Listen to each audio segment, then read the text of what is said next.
មុនឈានចូលទៅដល់វីដេអូអ្នកទាំងអស់គ្នាជួយចុច like និង subscribe ឲ្យខ្ញុំម្នាក់មួយផងបាទសាច់រឿងរបស់យើងបានចាប់ផ្ដើមនៅ chapter ទី3 Adrian បានគិតថានេះពិតជាចុងបញ្ចប់នៃយុគសម័យនេះ Adrian បាននឹកឃើញនៅពាក្យសម្ដីដែលពូគេបាននិយាយមកបេះដូងម៉ាណាគ្រាន់តែជាបច្ចេកទេសដ៏សាមញ្ញមួយតែទាហានស៊ីឈ្នួលកម្រិតទាបប៉ុណ្ណោះដែលរៀន Adrian បាននិយាយថាតើអ្នកចង់បានន័យថាម៉េចឲ្យប្រកប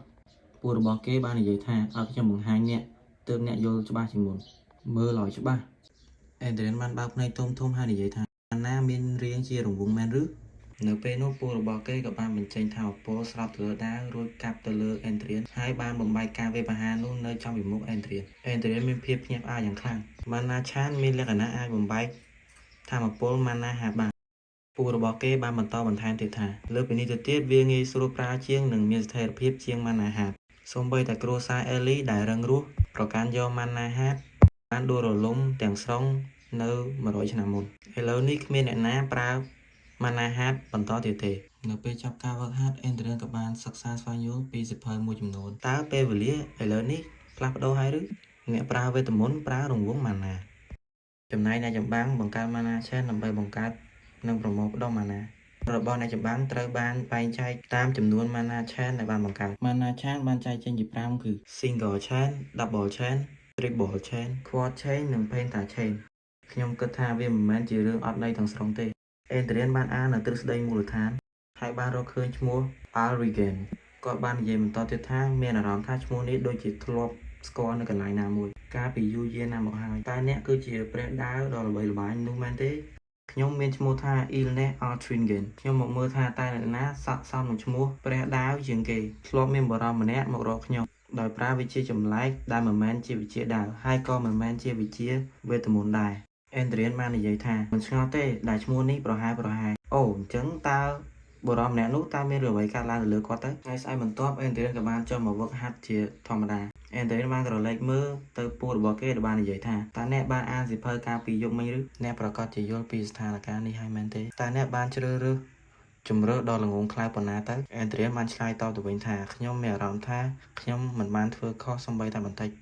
ពូរបស់Adrian បានសួរបន្តទៀតថាតើអ្នកមិនទាន់ស្គាល់វាឬក៏មិនដឹងពីស្ថានភាពនៅពេលឥឡូវនេះAdrian បានឆ្លើយតបវិញថាអ្នកដឹងទេម៉ាណាហាទាំងអស់មិនមែនសុទ្ធតែដូចគ្នាទេអ្នកធ្លាប់ឮអំពីវាឬខ្ញុំឆ្ងល់ថាតើអ្នកកំពុងតែនិយាយរឿងដែលមិនសមហេតុផលអ្វីម្ដងម្កាលក៏មានមនុស្សដូចអ្នកនៅក្នុងចំណោមទាហានស៊ីឈ្នួលផងដែរអ្នកដែលបង្វេងខ្លួនឯងថាខ្លួនជាវីរបុរសនៅសតវត្សមុនតើអ្នកដឹងទេថាតើវីរបុរសទាំងអស់នោះមានវាសនាបែបណាពួកគេទាំងអស់មិនអាចឈានទៅដល់ Double Chain ដែលជាកម្រិតទី2បានទេបើសិនបើអ្នកខុសពីគេមែននោះចូលយកឈ្នះកងទ័ពម្នាក់ដែលមាន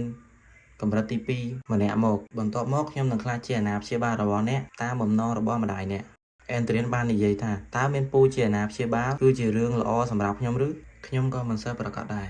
នៅពេលនោះពូរបស់គេមានទឹកមុខខឹងយ៉ាងខ្លាំងតើអ្នកទៅប្រសង្ស័យពីសមត្ថភាពរបស់ខ្ញុំព្រោះថាខ្ញុំជាអាណាព្យាបាលរបស់អ្នកមែនទេខ្ញុំជាសេនាប្រមុខខោនម្នាក់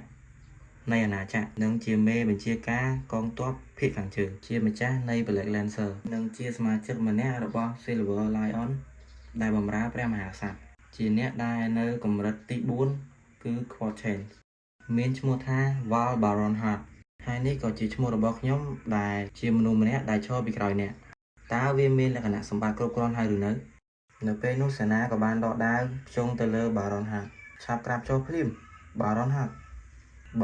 បានលើកស្នាមញញឹមបន្តិចរួចនិយាយថាកុំនិយាយជាមួយពាក្យនោះម្ដងទៀតមួយសន្ទុះក្រោយមកមើលទៅសភាពAdrianពិតជា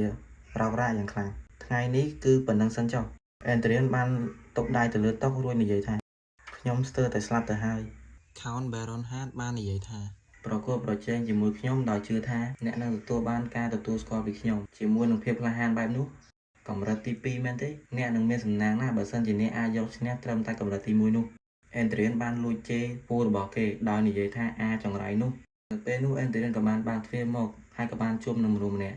គ្រូពេទ្យរាជវាំងបាននិយាយថាបបិទ្ធព្រះអង្គខ្ញុំបានចាំព្រះអង្គជាយូរណាស់មកហើយគ្រូពេទ្យរាជវាំងមែនទេខ្ញុំមានកិត្តិយសណាស់ដែលព្រះអង្គនៅចាំ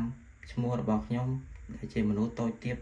Adrian បាននិយាយថាហេតុអ្វីបានជាអ្នកនៅទីនេះព្រះមហាក្សត្រីបានបញ្ជាឲ្យខ្ញុំប្រើវេទមន្តព្យាបាលទៅលើព្រះអង្គសូមព្រះអង្គអញ្ជើញមកខាងនេះ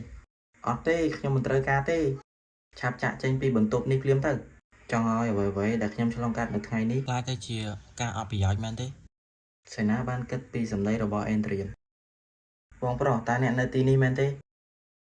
អេនដ្រៀនបានក្រឡេកទៅមើលបុរសម្នាក់នោះបានគិតថាតើអាមួយនេះគឺជានរណាទាំងដែលមាត់កំពុងញ៉ាំអាហារពេលនោះសេនាក៏បានខ្សឹបប្រាប់និយាយថាព្រះអង្គនេះគឺជាព្រះអង្គម្ចាស់ទី3អាម្នាក់នេះមែនទេគឺជាព្រះអង្គម្ចាស់ទី3ខ្ញុំឮថាអ្នកមានគ្រោះថ្នាក់ប៉ុន្តែអ្នកមើលទៅល្អជាងការរំពឹងទុករបស់ខ្ញុំទៀតគួរឲ្យអាម៉ាស់ណាស់ដូច្នេះតើអ្នកចង់និយាយអ្វីតើអ្នកមកទីនេះដើម្បីប្រយុទ្ធគ្នាមែនទេព្រះអង្គម្ចាស់ប្រហែលជាគ្មានការងារអ្វីធ្វើហើយព្រះអង្គម្ចាស់ទី3ខឹងហើយគិតក្នុងចិត្តថាមនុស្សល្ងងដែលចាក់ដាវសម្លាប់ខ្លួនឯងព្រះអង្គម្ចាស់ទី3បាននិយាយបន្តថាខ្ញុំបានឮថាវាតាក់ទងជាមួយនឹងការប្រយុទ្ធជាមួយនឹងអ្នកចម្បាំងកម្រិត2អំពីរឿងនេះតើអ្នកនឹងយល់យ៉ាងណាប្រសិនបើខ្ញុំជាគូប្រកួតរបស់អ្នក